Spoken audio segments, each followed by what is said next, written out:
Hey everyone, this is Frank Gonzalez. This is the Gonzalez Standard. We are on episode 4. I'm here with Mike Detmer. He is the vice president of the Dorchester County Council and also the community liaison for Congressman Harris. Mike, if you'd like to give a little bit of context about yourself. Yeah, no, I appreciate the chance to be on here. I think that conversation is a good thing. I think a lot of times in our society, in our community, we're either not talking or talking past each other. So it's good to talk things out and, really see where people are coming from.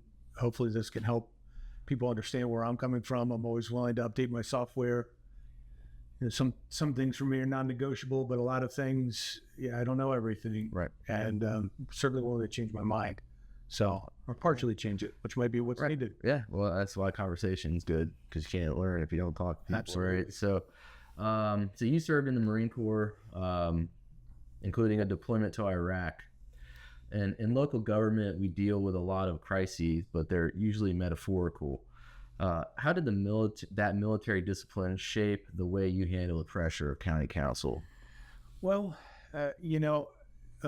my active time with the reserves was a deployment to Fallujah, and I served as a combat engineer with 3rd Battalion, 1st Marines. I was with Charlie Company of 4th Combat Engineer Battalion out of Lynchburg, Virginia. And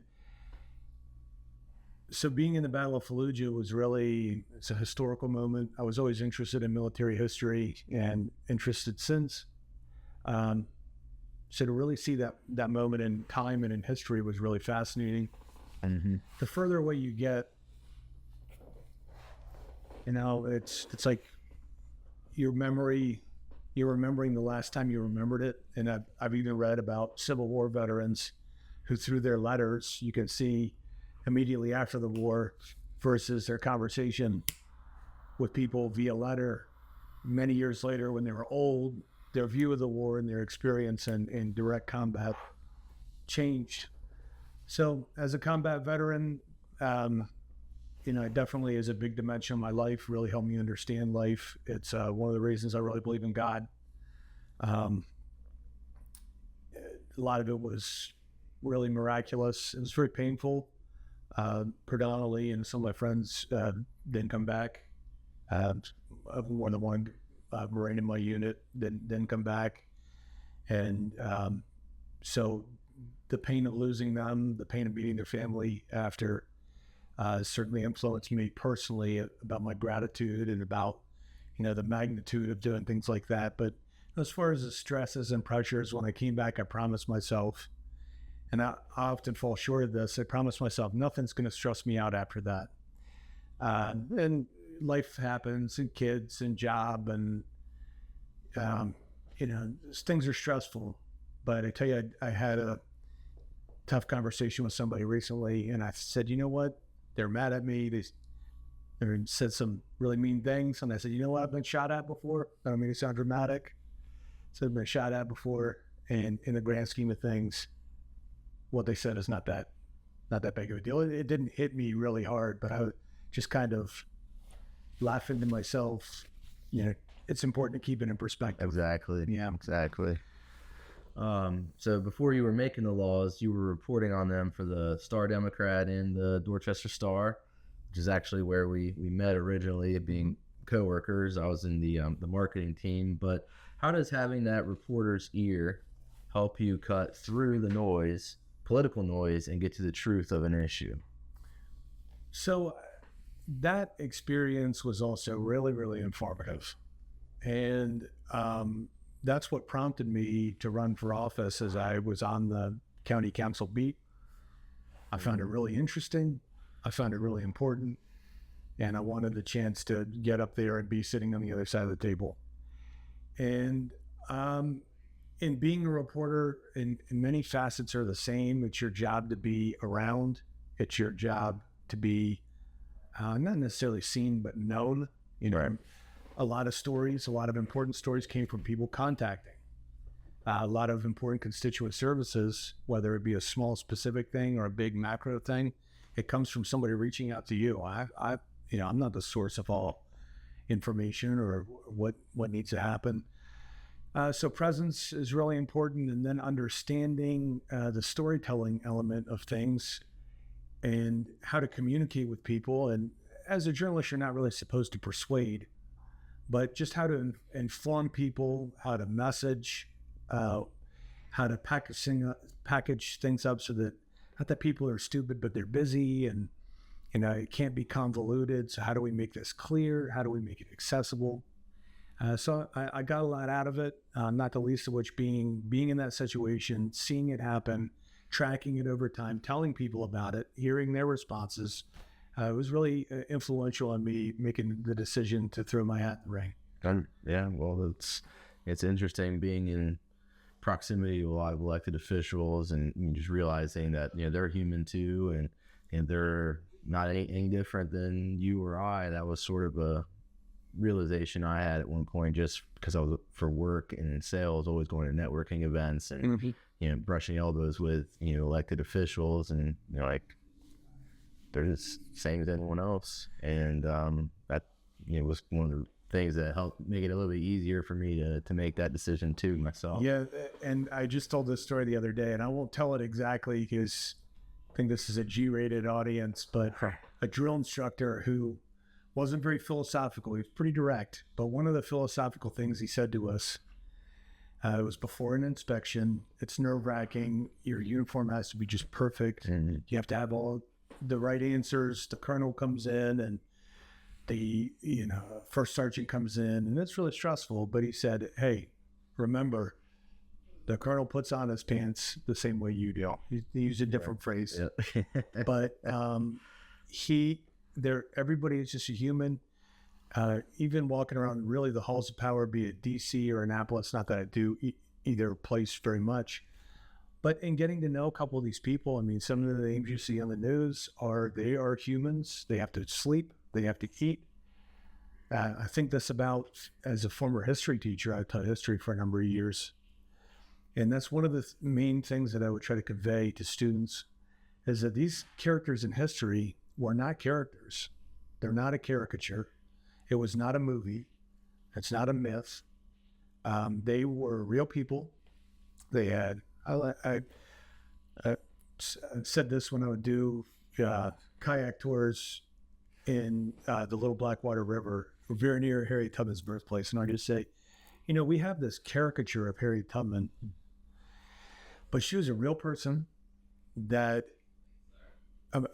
we'd be paddling by the woods, and I say, look at these woods. Now imagine having to transit these woods at night with people looking for you. And it'd be really actually physical, dangerous, scary. Scary and very uncertain, because at any moment, the twig snaps, dog catches your scent, and a snake bites you.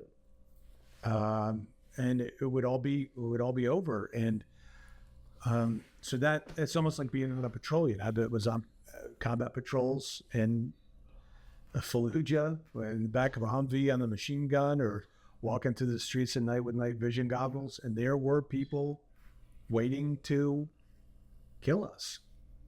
And it was, so the people are just people. Right. We have a tendency to pedestalize, and we have a tendency for people we don't agree with to otherize. So not only is no one here really should be on a pedestal, they're just human, but also in a separate sense, the people we don't agree with, they're also not just human, they're also human. Yeah. It's one of the reasons why I think this is a very powerful medium. And a couple people sit down, have a conversation like we were saying at the beginning, and talk it out. And here's what I see, here's why I see it. And I see this working on the council. There's a lot of things, once you talk it out, and even if you disagree, then you can get to the point you say, I completely disagree with you, maybe even sharply. But we decide on that. I win, I didn't win, and then we have another issue that's in the queue. We have to decide on this issue. And after one sharp conversation with a colleague, I looked at him, he looked at me, stuck out our hands, shook hands, and agree on virtually everything else. Right. So yeah, we're just all people. Sounds a little, woo-woo, but we're all just humans. Right. Yeah. Well, shift gears a little into. So you've been a vocal advocate for bringing Dorchester's operations into the 21st century, getting the right staff in place, and using modern data tools. For the citizens in Dorchester, why is efficiency more than just a buzzword, and how does it actually save them money? Yeah, this is a great question, because I really do see this as my mission and what the county government's mission is peak efficiency. I think if you look around local government, municipal or county, all over the shore, and touching base with staff members all around the shore. And before we were on, we were talking about a small business owner. And really, the world is full of smart people that are hardworking, that care deeply, that are, I think, are in it for the reasons you and I are. We want to make a change and make a change for good. And so I think our county had a ton of professionals working for it. But as you professionalize and make it so that the functions of government are more efficient and more responsive, and the way I say it is we don't have the economy of scale that Prince George's or Montgomery County has. Sure. We don't have even the economy of scale like Queen Anne's or Worcester. We just don't have the property tax base. We don't have like Worcester has Ocean City. We don't have those things. But what do we have? We may not be large and powerful. We may not be populous with a lot of votes in the legislature. We may not have an unbelievably high tax base. But what we do have is buildings full of people who are there doing a job that's probably for lesser money that maybe they could command elsewhere, because so many of them care really deeply about that mission. You know, it's what they like to do. They like the public facing element of it. They're public servants. Every person that works for county government is a public servant in a way. Right. And to be able to, me and my role, facilitate them to being able to produce maximally. We got to punch above our weight is the bottom line. We have to be as efficient as we can be. We have to be proactive, progressive, not in the philosophical sense necessarily, but we have to make good progress. We owe it to people. Right, and be forward thinking. We do. Well, let's stick in the economic development lane. So Dorchester has a unique mix of heritage, crabbing and agriculture, and new industry in places like Hurlock. How does your council balance protecting the old shore way of life while still recruiting the businesses that will keep the next generation from moving away? Well, I love talking with business people, and some of the business people that I've really look up to because of their success. I think of a couple that have really, it's an old truism where if you're not growing, you're dying. Right. Balancing that, another great question, by the way, where we don't just want to change for the sake of changing, and we don't want to change the things about what we have, and like as we're trying to make progress and move forward and make a difference, we don't want to be different from something that's good. We don't want to progress past something that's good and that we want to keep. But our seal has a farmer and a waterman on it, and that speaks to what our economy was, in many ways what our economy is. And so I think we've been very pro-business. I don't want to make a list because I don't want to miss anybody, but we've recruited businesses to come. Businesses are opening or in the process of, moving to open. And that's part of that stool of like, there's the education system, there's housing, and then there's good jobs. Right. And conversely, for an employer that's coming, good workforce, it's tied into where can they live, where can they go to school, where can their kids go to school. So it's really central. I think we've done a good job.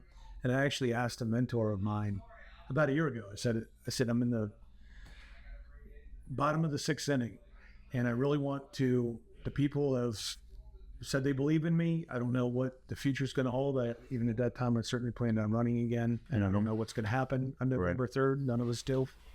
Yep. But I said, what do I do to really use this time as wisely as possible, to be a good steward of the time in this seat that belongs to the people? And he said, one of the things that he told me was, economic development, understand it better, and we'll be better at facilitating the economic development arm, and then, other ways that you can, as an elected official, you can bring out economic development. That was I wouldn't say a wake-up call, but that was a really good point for me to stop and say, it's not just about going to the meetings and were the minutes accurate and do the budget numbers line up, is that I think we really do have a responsibility to try to involve yourself in that process as much as possible and appropriate. And I'm quick to even, there's a technique where you can be like, haha, I'm just joking. And, I'll try to recruit people, not steal anybody, but to say, hey, we're ready to open up a new spot in Dorchester. And here, but in that kind of joking exchange is a nugget of truth. Like, I really do want more people to come out in businesses. But looping back on that, and this has been a big battle for me, and something that I felt very strongly about, I've spoken out quite a bit about, is protecting what we have. And, I don't want to get too off the rails here, but, it's why I've spoken out a lot about utility solar. What I see is sprawl, what I see is a little bit of a Wild West environment. And that's going on ag land. Let's be real about it. In places where it's not going on ag land, it's going on like commercial land or residential land that's adjacent to other housing that's right there. It's on maybe public water and wastewater. And it's like, this is a big decision. You're locking it in for at least a long period of time, maybe forever, depending on your views about decommissioning. We could do a whole, I don't know how much film you have. I could go on for hours and hours and hours about the nuance of my view of that. But we do have to protect and promote, and that's hard because, in that same thing where a farmer and a waterman, like, oh, they're on our seal. Well, those are actually real people too. You know them, I know them. It's not magic. It's not. That's why I think something like, I went to a meeting and listened to, they're talking about rockfish limits. It's like, man, you can't just flip the switch on this industry and then, like, in a couple of years be like, all right, we're going to turn it back on. Like, that's not how it works. Each one of these entities is a small business. Right. And that is how they pay their mortgage. That's how they get food and health care for their children.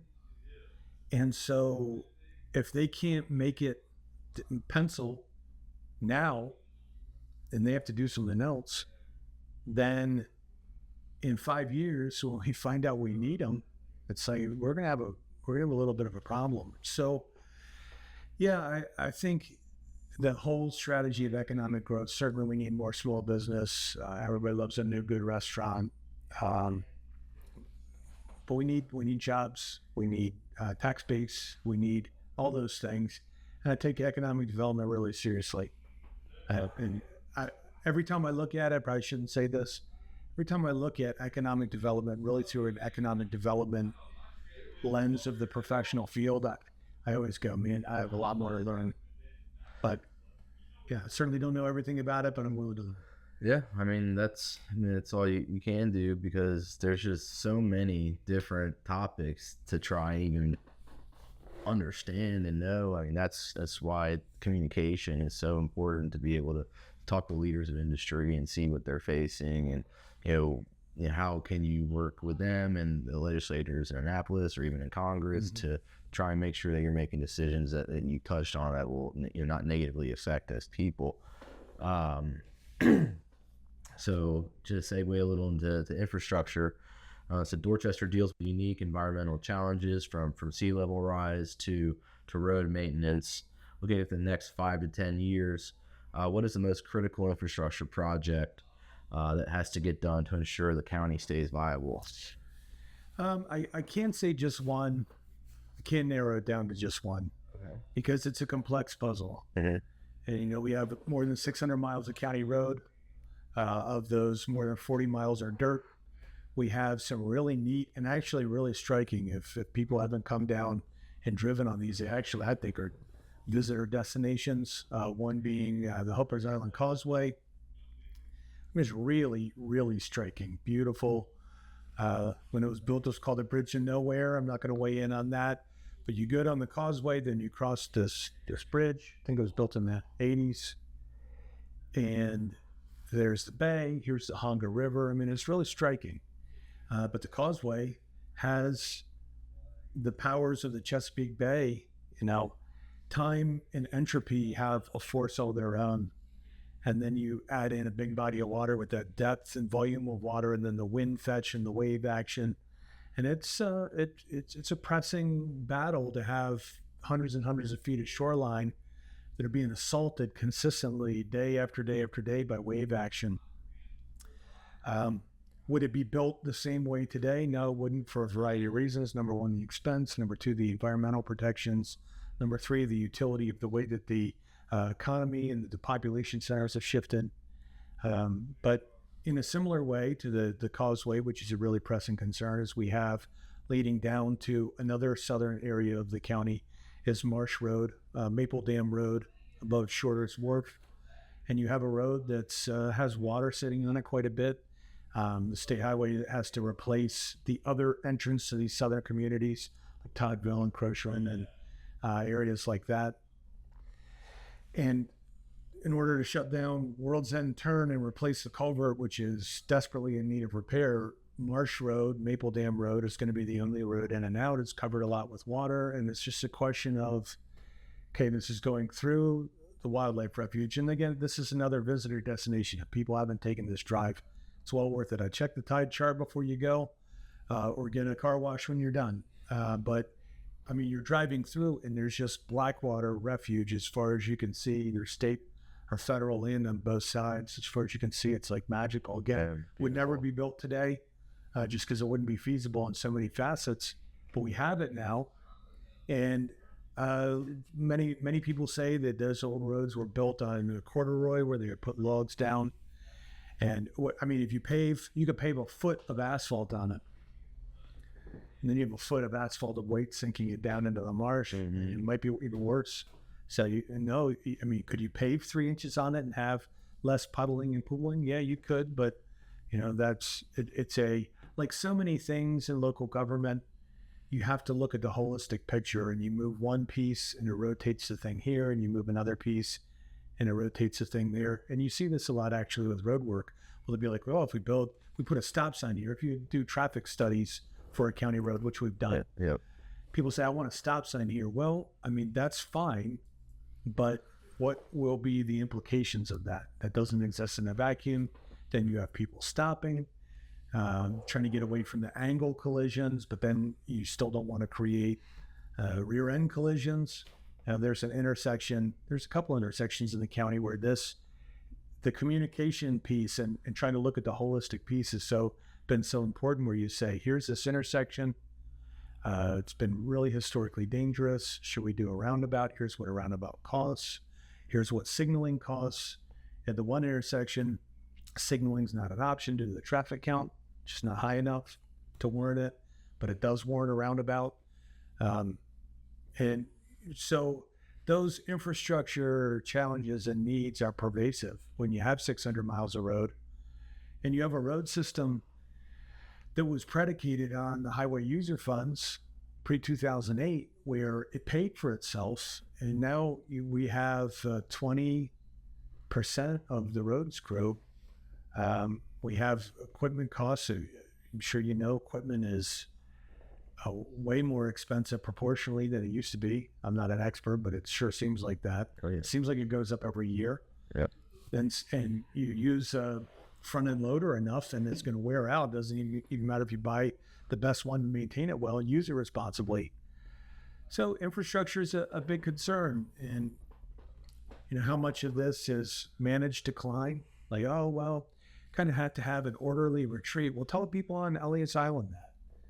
And talking with the people down there, it's not in my district, but with my other hat, I've met people down there. Just talking with people, it's always interested me. And you have a road that goes down to this very small community, lovely place, probably would live.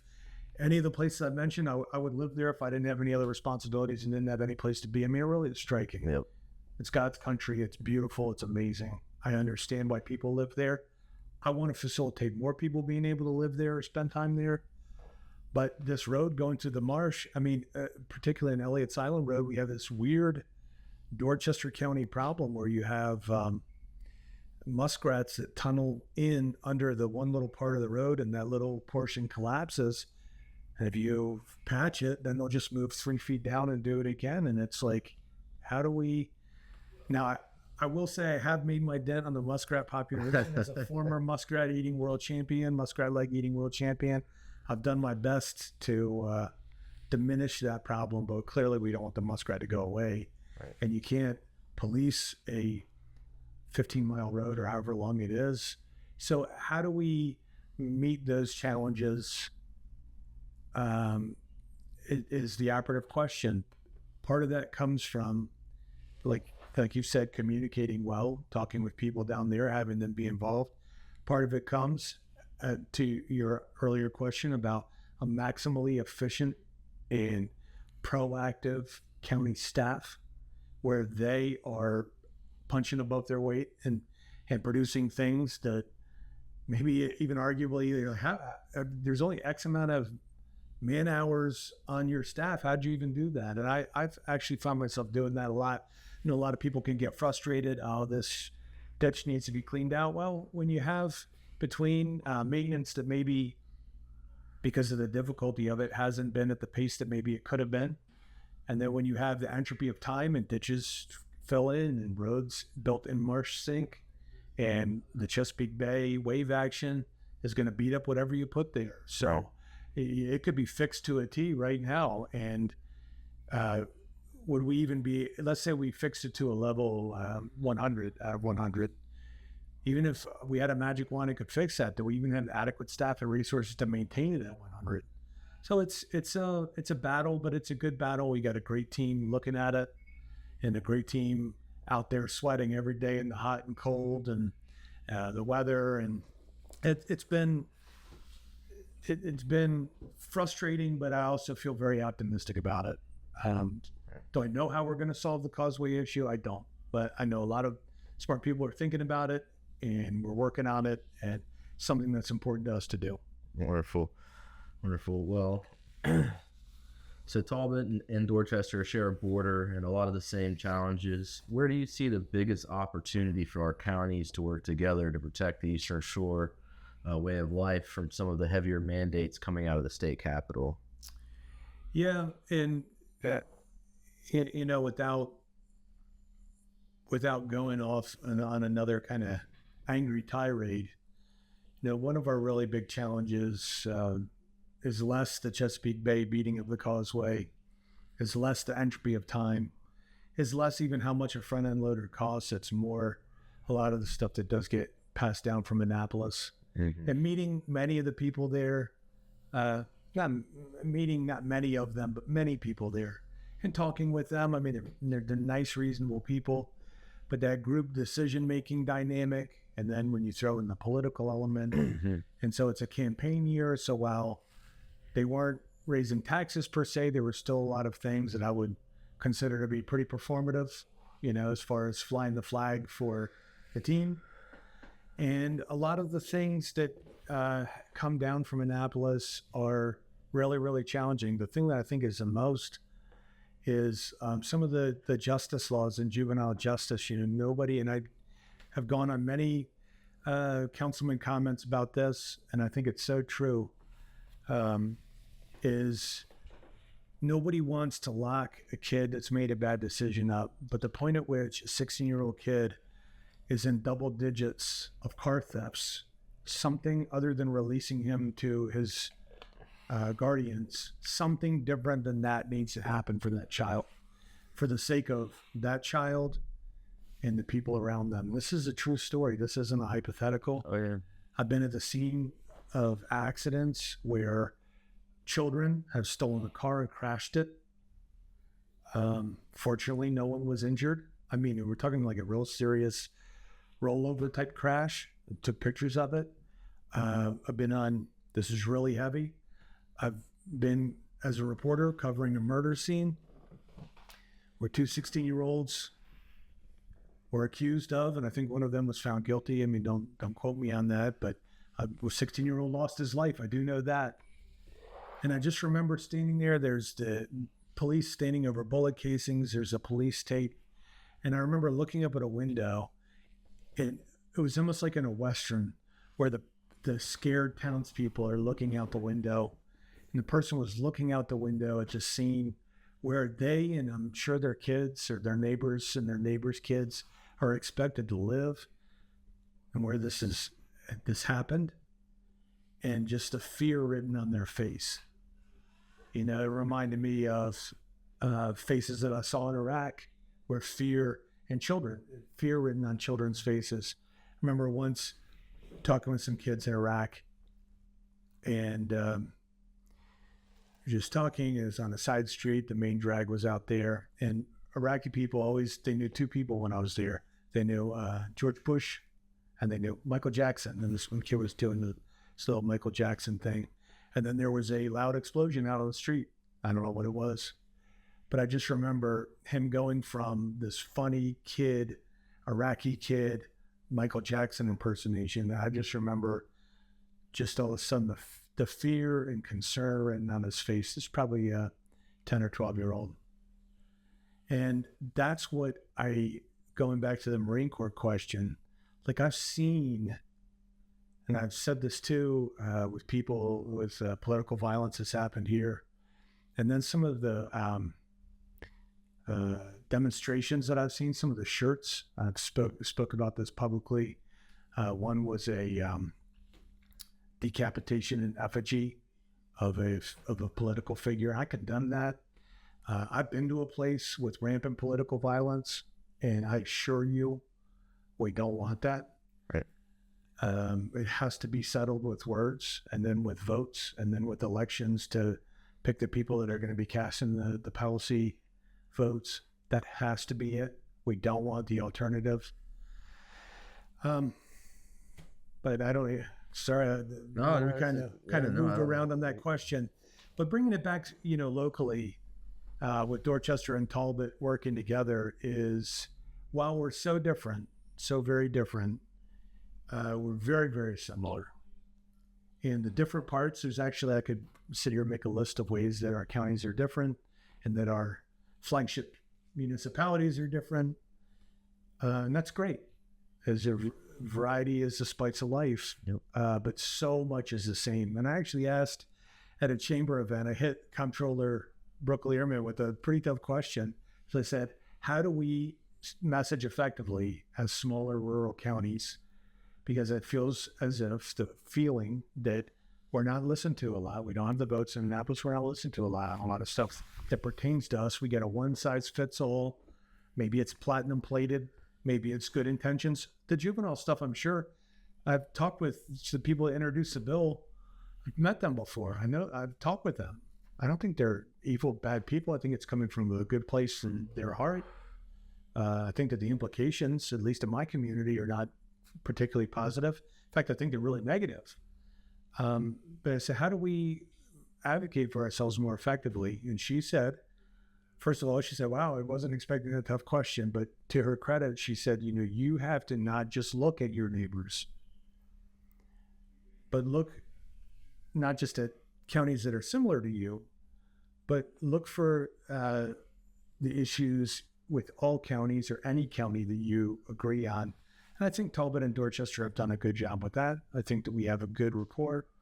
I think it's crazy for us to compete on anything. I joke when we were talking economic development, this is a lesson I got from my conversations with some economic development people, is I'm very cautious not to try to steal somebody away. There's the pie can feel limited, but it's not a zero-sum game. I just see so many ways that we agree.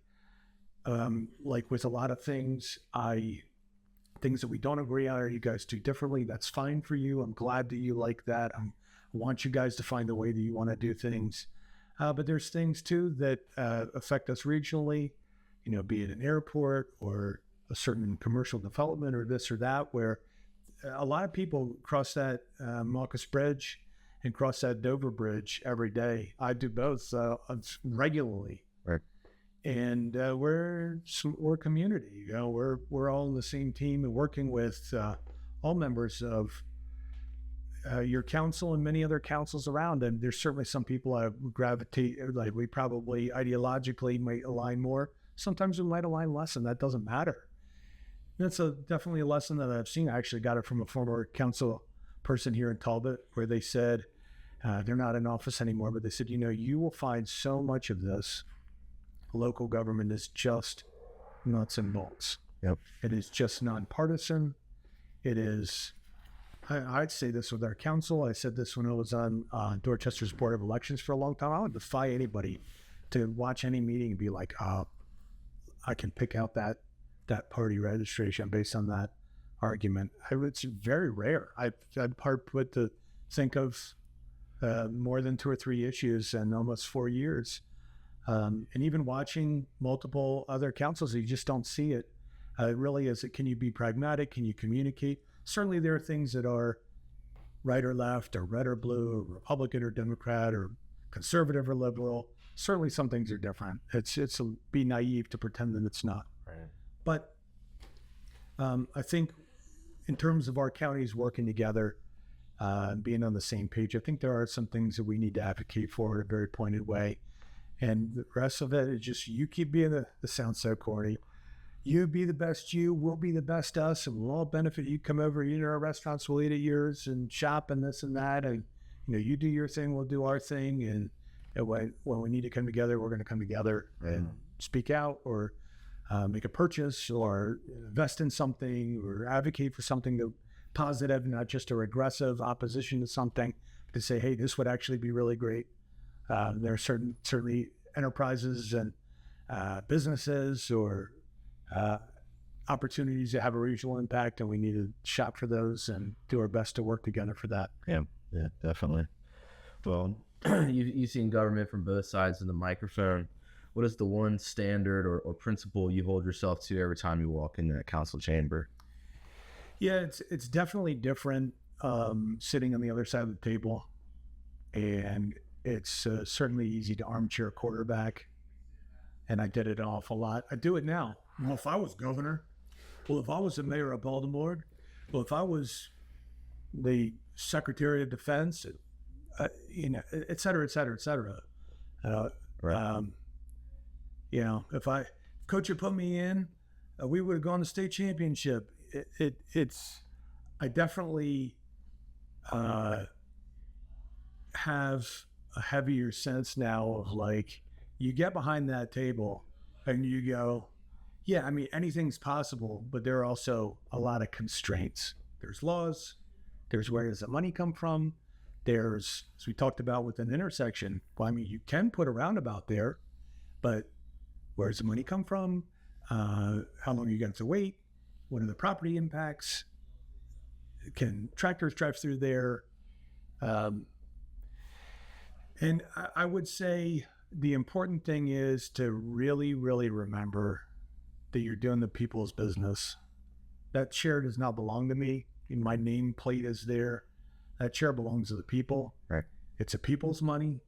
It's a people's power in both Dorchester and Talbot. The 5-member council, we're districted, Talbot's not. The 5-member council is the legislative and executive authority of the county. And so as a councilman, I'm 20% of that equation, but that power does not belong to me. That's the people's power. I'm there at the people's permission, the people's pleasure of keeping me there or not. And that it is not about me. And that when people, when you're an elected official, you certainly get different treatment. And I have to tell myself, this role, it's why I walk in parades. A colleague of mine was teasing me about walking in parades. It's also why I try to go on local TV whenever it's appropriate and makes sense to do. It's that whole presence thing, that whole being known. It's not, I don't enjoy being on local news broadcasts. I find it stressful. Right. It's not like this was a nice, comfortable conversation. You got 8 seconds to not look stupid, which is a regressive way of looking at it. You have 8 seconds to say what needs to be said, and that's hard. And hope they don't cut it. Sure, and hope that it just lands the right way. Hope that, you don't have broccoli in your teeth or something. Right. It's stressful. Yeah. And walking in parades is the same way, although that's a lot more enjoyable. Though I've had obscene gestures, walking in parades once or twice. But it's not. It doesn't belong to me. None of this belongs to me. It's the people's. Right. Yeah. Yep. So, well, Mike, what does the Gonzalez standard for a stronger, more transparent Eastern Shore look like to you? So I just think it is this, to sum up what we've said, if you could coalesce this conversation or a lot of what I said is what my answer would be. It's be confident, but be willing to learn. Be decisive, but realize that it's not about your preference. Have preferences, but be willing to update your software. Know that we've got to grow, but know that there's so much that needs to be conserved and kept and not just allowed to morph into this, to metastasize into this other thing. It's the balance, it's keeping perspective, it's realizing that our mission here on this earth is to, do the best we can. I believe obey the Almighty, to live good lives, to do as much for our family as we can, to eat good food, to laugh. And so zoom out from the personal level. I think it's important that we communicate, that we be accessible, that we be responsive, that we follow the law, that we speak up on behalf of people that are hurting. When I talk about, that crime scene on Camellia Street, it really deeply bothers me. It makes me really upset. Right. I'm not upset with the people on the Senate Judiciary Committee, but I'm upset at the product. I really, truly believe that it's injurious to the people that it might affect directly and the people that might affect indirectly. So take it seriously, but don't take yourself too seriously. Right. Be serious about it, but don't be too fancy or too extra. And I think that just this spirit of conversation, talking things out. How many times have you had a conversation with somebody and as you're saying something, you either realize how you feel or what you believe about something, or you speak a solution, you're like, what we should do? And it's the first time you've ever thought of it. You're saying, I have a couple friends like that I riff on, and we come up with something. Half the time it's as a joke. And you're like, wait a minute, this might be real. I don't think in life, and this is why I think that community involvement and even beyond the spiritual dimension of like a church involvement, I think so easy to get sucked into our devices or our streaming services. I think it's important we invest in each other and just really focus. We have this one opportunity in this life. And while it may be fleeting, and no matter what it is that we do, good or bad, it's all going to be a distant memory in 500 years, if remembered at all, probably not remembered at all. Right. We have to live well. We have to do the best we can. We have to try to make just decisions, be fair, talk things out, be willing to take a stand, be willing to bend when it's time to bend and listen to somebody, but be willing to stay firm. So hope it doesn't come off as mumbo jumbo. Not at all. Well, thanks for saying that. I know it'd be funny if you're like, yeah, it really sounds like mumbo jumbo. But, it really is this philosophy of like, you got to also kind of enjoy it. If you don't enjoy it, it's hard to do work that you're not enjoying, at least for me. If I don't enjoy things. There's a reason I did well in history classes in college and maybe not as well in algebra classes. I just didn't enjoy it. Wish I'd worked harder in algebra, but, enjoy it, maximize it, realize it doesn't belong to you. But while you're there, the flip side of that coin is I'll never say, you know who I am, you know how I am. But by the same token, I am the person that the people at District 5 picked. Right. Like, I can go to Annapolis and say something or speak out during my councilman comments because they deputized me in a sense to speak on their behalf. Exactly. And I take that really seriously too. Yep. And that's why it's important that people, another thing I tell people, and this is something I really want to capture, is don't view it as a complaint. If you have a physical infrastructure concern, you have a philosophical concern, you got to tell me, because then I can know. And I may disagree with you. Maybe it's something we can't fix, but we gotta hear from people. People got to speak up and be heard, so that I can then try to do my job and amplify it. Right.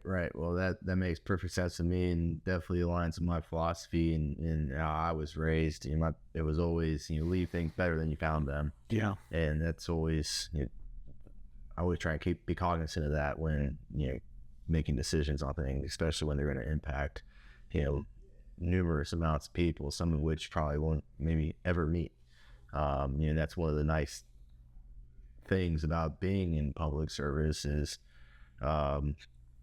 just the lasting impact you can have, and hopefully it's a positive one, and you can improve people's lives without them even really knowing anything about you or who you are, but you can at least be satisfied with yourself that you did the best you can with the knowledge that you had at the time. It's true. And when you get down to the nuts and bolts of county government, some of the functions we do, we fund law enforcement and we fund and direct EMS response. And that's why I think it's really serious. Obviously, when I came on board, we had a ton of great people in all the public safety umbrella functions. Now it's incumbent on me to do my job the best I can, to allow them to do the best job they can, so they can be adequately staffed and trained and have good talent and enjoy their job and not be burned out. And, that everything, because, heaven forbid there's emergencies, but you and I both know there's emergencies that happen all the time, every day. It's life.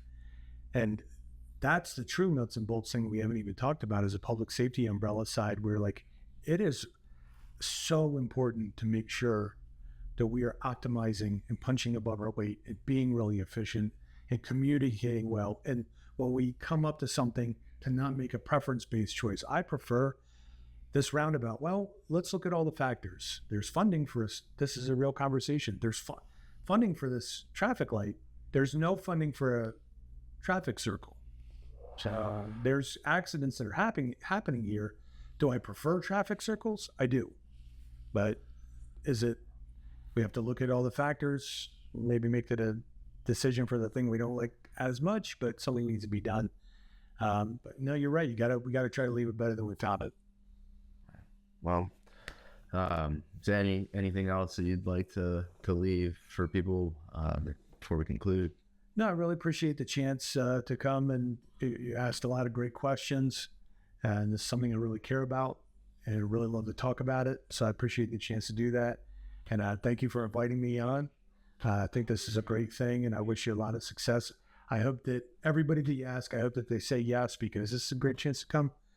You may not have agreed with everything. If we talk longer, there's certainly be things that we don't agree on, but this is a great opportunity to come, and it's a good moment too of introspection of okay, what is most important to me? I'm going to be driving home now thinking about what we've said and what do I need to improve on, or how is it going to land? What did I say the right thing? And that's all good, healthy stuff. So I really appreciate the chance to come on and talk so much about these things that I care a lot about. Really means a lot to me. Thank you. Yeah, it means a lot to me that I'm able to get some time with you and be able to sit down and get to know more about the man. And I really do appreciate it. So what's the best way for people who want to learn more about you to find out information? I would say we'll give them the councilman concern. If it's a county related concern, we'll go Detmer@dorchestermd.gov. Okay. And if some other concern, I know another would be michael.w.detmer@gmail. It's a concern more for me as a citizen. Okay. Social media or website? Or... Yeah, I do have both a campaign side and county council Facebook pages. Councilman Mike Detmer, I think, for Dorchester County Council, I think, but I'm available there on Facebook, and I try to post. I'm sure the campaign posting, safe to say, it is the season for that to pick up a little bit, as you know. But I'm a Google search away for sure. Wonderful. Well, there you have it. everyone, Council Vice President, Dorchester County, Mike Detmer, definitely a good man. If you ever get the chance to speak with him, I highly recommend it. Consider him a friend, and thank you very much for your time. Appreciate it, and I'll be seeing you around. It's been my pleasure. Thank you. Thank you.